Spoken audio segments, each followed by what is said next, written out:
Hello. We're going to be concluding the book of Daniel today. I hope it's been a good study for you. Hope you've enjoyed the book. A lot of history, I know. A lot of debate about which interpreter is right. But there are some major truths through here. God is in control of history, friend. He's going to bring it about in His time and His way. And the wonderfulness of it, He's given us a little insight so that we can know when some of the things are going to happen. Boy, what an interesting book. And the interpretations have gone like a covey of quail. I know that. Most of them based on the interpreter's presuppositions about the historical setting of the chapters. Many of them focus it in the days of Antiochus IV Epiphanes, the Maccabean period. Others focus it in on the Roman destruction of Jerusalem in AD 70 under Titus. Many project it out into a future end time with the Antichrist. And I think it's probably ambiguous enough to refer to all those and probably some intermediary persecutions, because I think Daniel is much like the book of the Revelation, giving us information, but more than that saying, "My children, I'm in control of history. Fear not, little flock, that God has chosen to give you the kingdom." Man. Now let's remember that the literary section we were in began back in chapter 10. Chapter 10 was an introduction. Chapter 11 was the message. And chapter 12, really verses 1 through 4, should go with the message of chapter 11. And then 5 through the end is kind of an epilogue to sum everything up. And once you see that, I think it'll be very helpful to you. Let's look at it. Now at that time. Now the Septuagint has now at that place. But time is the Masoretic text. That seems to be what we're talking about, and it links it back to the concluding message, which from verse 36, remember last time, I think is the end-time Antichrist. At that time, Michael. Now the word Michael means who is like God. There are only two angels mentioned by name in the Bible. Gabriel, the messenger angel of God, and Michael, the protector of the people of God. Okay? We see him very clearly in chapter 10, verses 13 and 21, and he's called an archangel in Jude 9, the only one that's called an archangel, unless we possibly think that Lucifer, if we relate that to the evil one of Isaiah 14. Okay? So he is fighting on behalf of the people of God. Because it says, a great prince who stands guard over the sons of your people, Calvin said it's the pre-existent Christ who is the prince. But I think we're referring to an angel. Now it says, the sons of your people. Many have asserted this only refers to the Jews. And certainly in the context of Daniel, that all it can refer to.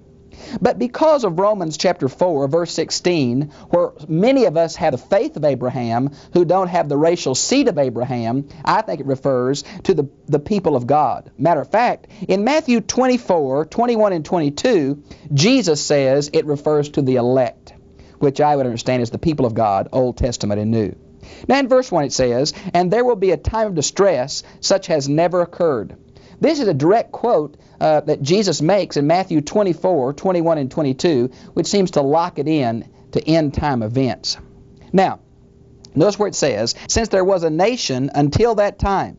Now, since there was a nation, that Septuagint says the nation's written in a book.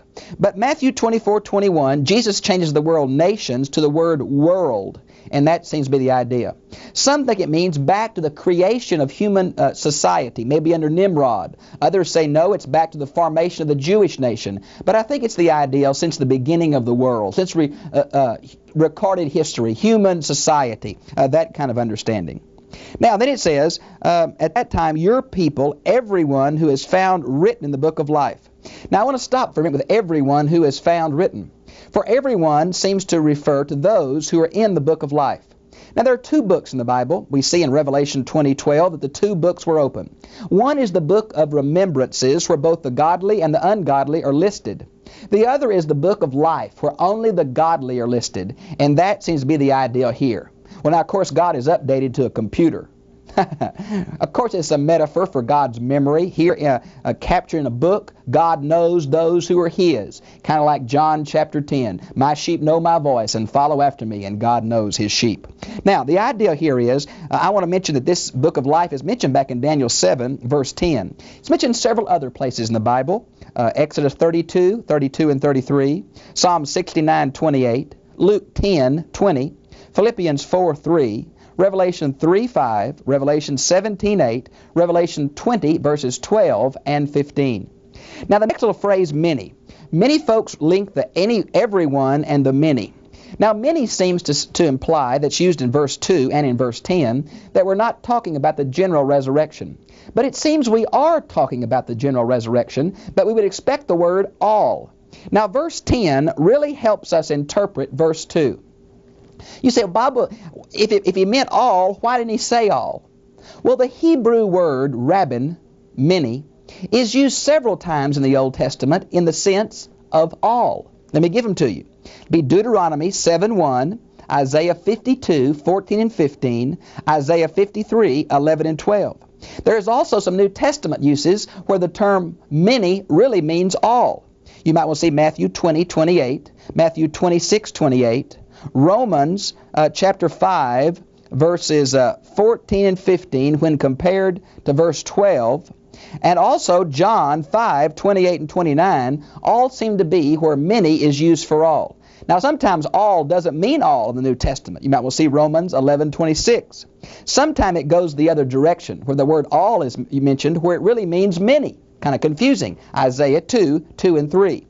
Simply to say the concept is fluid enough that this can refer to the general resurrection, though specifically it seems to a limited one. Some refer it to the partial resurrection during tribulation period, but that's reading too much of our presuppositions into this text. Notice it says, many of those who sleep in the dust of the ground.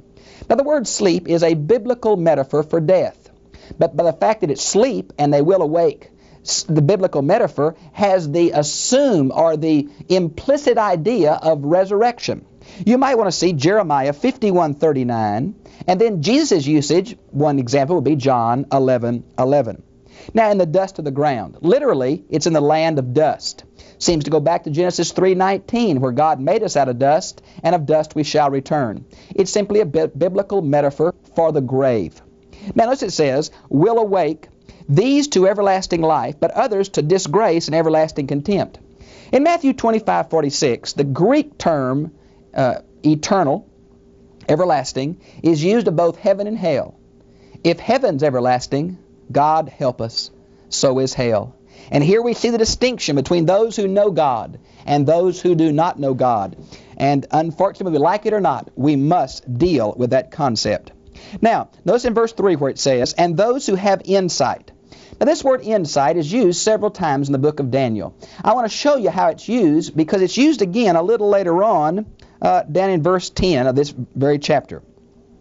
In chapter 12, verse 10, it shows us this is not referring to degrees of heaven or hell, but those who have insight mean those who are right with God, and the others refer to those who are lost. Now from chapter 9, verses 13 and 25, we know it's those who have been given understanding by God of the truths of God. That's what having insight means. Not something we do, it's something that's done by God for us, and we simply are able to understand it and receive it. From chapter 11, verse 33, that this insight given by God is meant to be passed on to others or shared. So chapter 11, verse 33 is very parallel to chapter 12, verse 3. Notice it says, and they will shine brightly like the brightness of the expanse of heaven. You might want to see Matthew 13:43 for a parallel. To those who lead many to righteousness. Again, you might want to see Daniel 11:33 for a real good parallel to that. Verse 4. But as for you, Daniel, conceal these words and seal them up in a book until the end time. Now why conceal them? Well, that's what he was told back in chapter 8, verse 26, and he'll be told in verse 9 of chapter 12. That means that this was not for his day. He was to seal it up. Now, what does that mean? Well, seal it up in the sense that it wasn't for his day, seal it up in the sense of protecting it, and maybe the idea of making it secret from those who aren't gods who would like to know.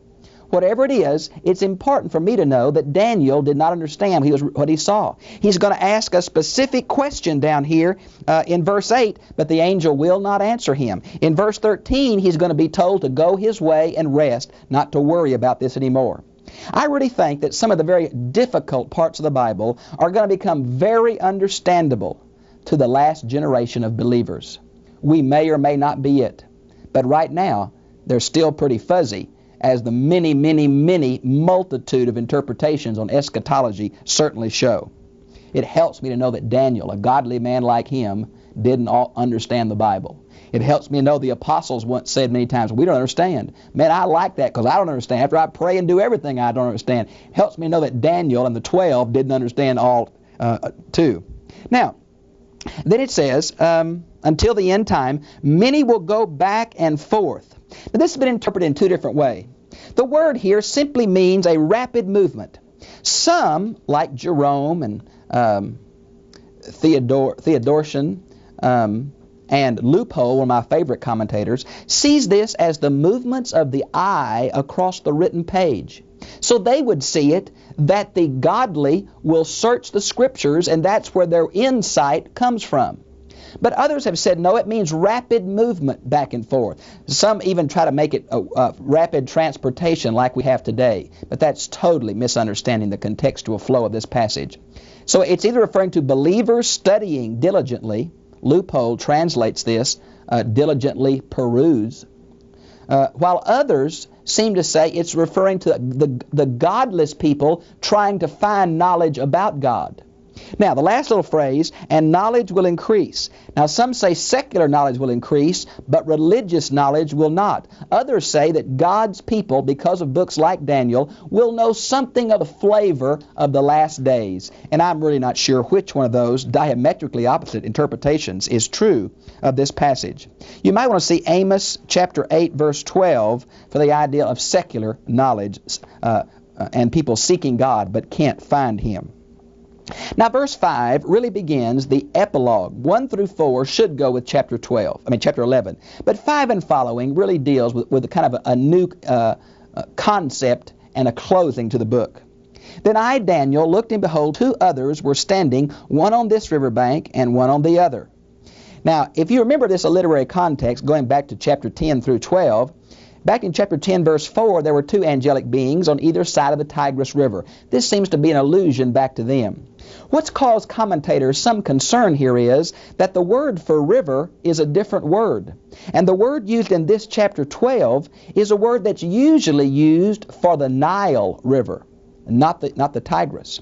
But there is an exception to that, and that's found in Isaiah 33:21, so we can't be too dogmatic. The literary context still seems to be the angelic figures around the Tigris River. Okay? And they're going to ask one another. Now, verse 6 it says, and one said to the man dressed in linen. Now, the Masoretic text said, he said, implying one of the angels asked the other angels. But the Septuagint has, followed by the Vulgate, I said, meaning Daniel asked a question. But it seems the angels are talking to each other. Now, what is the inference of the angels asking questions about God's plan of redemption?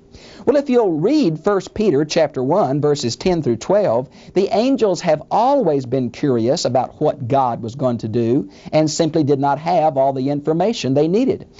And here they don't either. It seems that one of these angels, the one finely dressed or above the river, is a higher level of angelic being that knows the end time but does not fully reveal it. Now, notice, if you would, here's the question of the angelic beings.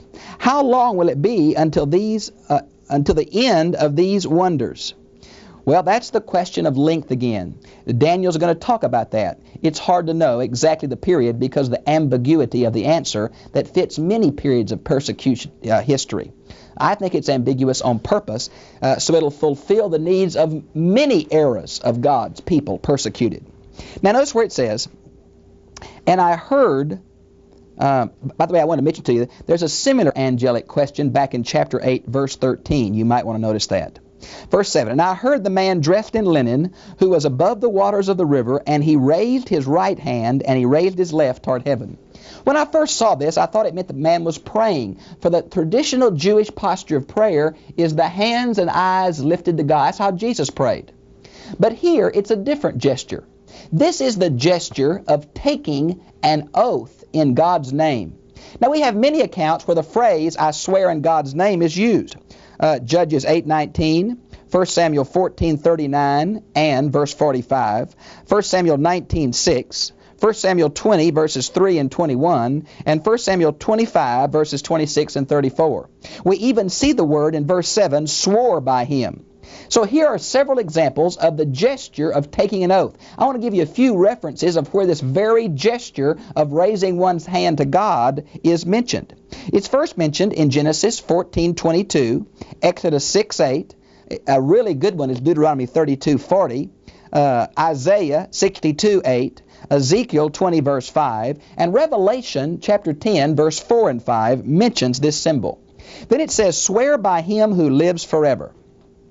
Now this phrase, live forever, in my opinion, is connected with the term Yahweh, the covenant name for God, from the Hebrew verb to be. We see it very clearly in Exodus 3:14. I think it really means the ever-living, only living God. And when you swear by him who lives and only lives, you're making a very solemn oath. Now, notice where it says that it would be a time, times, and a half time. Now this very phrase is found back in chapter 7, verse 25 in Aramaic. Here it's in Hebrew. Now it seems to be, because of the context of chapter 7, verse 25, it's a period of persecution. And the whole chapter has dealt with the people of God under severe persecution. Now this phrase, a time, a times, and a half time, if you look at the margin of your Bible, many put the word years out there. It's only an assumption because the text does not say years. But when you compare this phrase with the other usages of similar periods of time found in both Daniel and Revelation, it seems to accurately be 3.5 years. Let me give you some of the other places it's used. In Daniel chapter 8, verse 14, it mentions 2,300 evenings and mornings. Now, of course, evening and morning is the way the Jews set up the time, going back to Genesis, that evening is the beginning of the day, so they start their day at 6 p.m. in the evening. Now, that's been interpreted two ways. Some say if you divide that by 2, it means 1,150 days. Others say if you take it as individual days, it means 6 years, 110 days. I think the 1,150 is the better interpretation. Now then from Daniel 9:27, we have the same type of number used, 3.5 years. Then from Daniel 12:11, which we're going to get to in this text, we have 1290, and Daniel 12:12 has 1335. If we go to the book of the Revelation, in chapter 11:2 and 13:5, it mentions 42 months or 1,260 days. Now the fact that they're very close but not exact tells me that we're dealing with a symbolic number, half of the number of perfection, 3.5 being a half of 7. Now whether that means human imperfection, the time of the Gentiles is going to be full, or if it's more of a literal 3.5 years, I simply can't be certain, but because the specific days are different, I tend to think of it more in a symbolic nature. Notice where it mentions then, as soon as they finish shattering the power of the holy people. I want you to know this obviously refers to a time of persecution where evil seems to be winning the day. You might well see Daniel 8:24 or Luke 21:24. And the question has always been, does it refer to the Jews or the church? Yes, I think it does. Now notice in verse 8. By the way, I wanted to mention to you, the Septuagint changes the meaning of this completely. But it's obviously done because the Jews of 250 BC did not understand the messianic implications. Verse 8, as for me, I heard but could not understand. Now possibly the angels understood and Daniel didn't. Or since the angels are still looking for information in 1 Peter, maybe they didn't understand either. I'm so glad Daniel didn't understand. He's going to ask another question, and the angel's going to say, none of your business, fella. That'd be good for somebody to tell us in areas of eschatology. None of your business. Get on with what you know. Get on with the good things about sharing the gospel and quit worrying so much about things that are totally in God's hand. Now, when it says, my Lord, what will be the outcome of these events? Notice the word Lord has a little letters. It should be in your Bible. It's the Hebrew word Adon. It basically means sir or master. It's a polite phrase here, and it has nothing to do with deity whatsoever. Now notice the angel won't answer him. He simply says, go your way, Daniel, for these words are concealed and sealed up until the end time. I really believe much of the Bible will fit exactly when the last generation comes and we understand completely the end time events. Now, notice if you would in verse 9, and he said, verse 10, many will be purged. The many of verse 2 we're talking about. See chapter 11, verse 35. Purified and refined. What is the purpose of persecution? The purification of the people of God. Listen to me again. What is the purpose of persecution? The purification of the people of God. In Hebrews 5:8 it says that Jesus was perfected by the things that he suffered. In Romans chapter 5, it says that many of these trials build character in us. In 1 Peter 4:12, it says, why does it surprise you when these fiery ordeals come upon you, as though some strange thing were happening to you? God uses adversity to build our character. He did it in the life of Jesus. He'll do it in the life of the church. And here we have the same ideal here. The persecution is not so the wicked will win, but the people of God will be what God wants them to be. Now, notice it says, but those who have insight will understand. This seems to refer to the fact that those who know God will understand what's happening and have courage and faith. I think it's really important that though we can't pick the exact date of end-time events, the Bible clearly says that when the fig tree puts forth its leaves, you know the spring is coming. So I think we can know the general time and not the specific time. When many of these prophecies are coming to pass, it'll be obvious to many believers that even though the end time is going to be characterized by severe persecution and the seeming victory of evil, that the little flock that carries God's name holy to the Lord is secure in the Father's hand. Now verse 11. And from the time of the regular sacrifice is abolished and the abomination of desolation is set up, there'll be 1,290 days. Well, the word regular sacrifice is the Hebrew word continual and seems to refer to the morning and evening offering of lambs at the temple. Now, many understand this to refer to Antiochus Epiphanes offering a hog on the altar and setting up an altar to Zeus in the temple. Others seem to refer it to what Titus did by bringing the Roman standards and their gods into the temple in AD 70. Others say it refers to what the Antichrist will do at the end time. I simply do not know. In the context, it could refer to any one of these, maybe all of them. But it again shows the real problem that's going to occur at the end of the time. This little phrase, the abomination of desolation, has caused great problems. I think the phrase is used in 3 different ways in Scriptures. You say, Bob, what do you mean? Well, I think the phrase is redefined and used in different accounts. Let me show you specifically what I mean. In chapter 8, verse 11 through 13, it obviously refers to Antiochus IV Epiphanes during the Maccabean period. But in Matthew 24:15, Jesus obviously uses the phrase for the Roman armies surrounding Jerusalem in AD 70. However, it seems to also refer to the end-time activities of the Antichrist, the little horn of Daniel chapter 7. I think chapter 11, verses 36 and following is the end-time Antichrist. 2 Thessalonians chapter 2 and much of the book of the Revelation deal with this end-time Antichrist figure. So you say, well, which is it? Yes, it is. Then you'll notice in verse 12 it says, how blessed is he who keeps waiting and attains 1335 days. Well, it just mentioned 1290 days in the verse before. There have been so many historical attempts to fit these 1290, you can't imagine. If you read commentators, they'll get so dogmatic on this is what it means, no question, and nothing really fits. It seems to me that verse 12 is saying, the faithful, even when what they thought predictive prophecy doesn't come true in the time they thought it should, they remain faithful, and God blesses them. Now think what I'm saying.